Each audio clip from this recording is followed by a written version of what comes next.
నమస్తే, welcome to TST channel. విలక్షణ నటుడు ప్రకాష్ రాజ్ ఇంట్లో విషాదం చోటు చేసుకుంది. ఆయన మాతృమూర్తి 86 సంవత్సరాల వయసులో సువర్ణలత కన్నుమూశారు. గత కొంతకాలంగా వయసుకు సంబంధించిన అనారోగ్యంతో బాధపడుతున్న ఆమె ప్రకాష్ రాజ్ స్వగృహంలో తుది శ్వాస విడిచారు. ఆమె భౌతిక కాయానికి ఈరోజు సాయంత్రం అంత్యక్రియలు నిర్వహించనున్నట్లు కుటుంబ సభ్యులు తెలిపారు.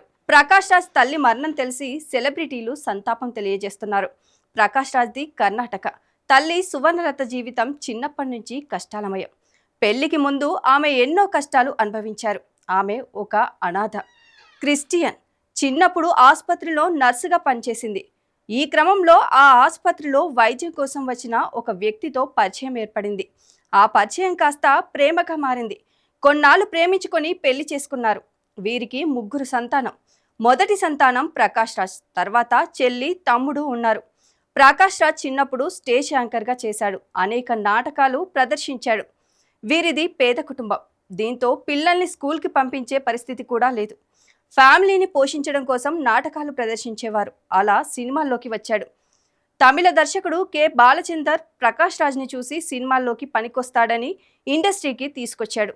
మొదట్లో సీరియల్స్లో నటించాడు. ఆ తర్వాత తమిళంలో వచ్చిన డ్యూయెట్ అనే సినిమాతో వెండితెరకు పరిచయమయ్యాడు.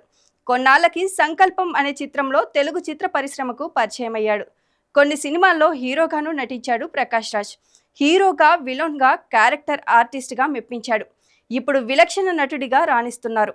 తెలుగు, తమిళం, కన్నడ, మలయాళం, హిందీ, ఇంగ్లీష్ భాషల్లో నటించారు. ఆయనకు 5 జాతీయ అవార్డులు, 8 నంది అవార్డులు, 8 తమిళ స్టేట్ అవార్డులు, 4 సైమా అవార్డులు వరించాయి. 3 దశాబ్దాలకు పైగా చిత్ర పరిశ్రమలో ఉన్నారు. వందల సినిమాలు చేశాడు. దర్శకుడిగా 5 చిత్రాలను రూపొందించారు. ఇప్పుడు చాలా సెలెక్టివ్గా మూవీస్ చేస్తున్నారు.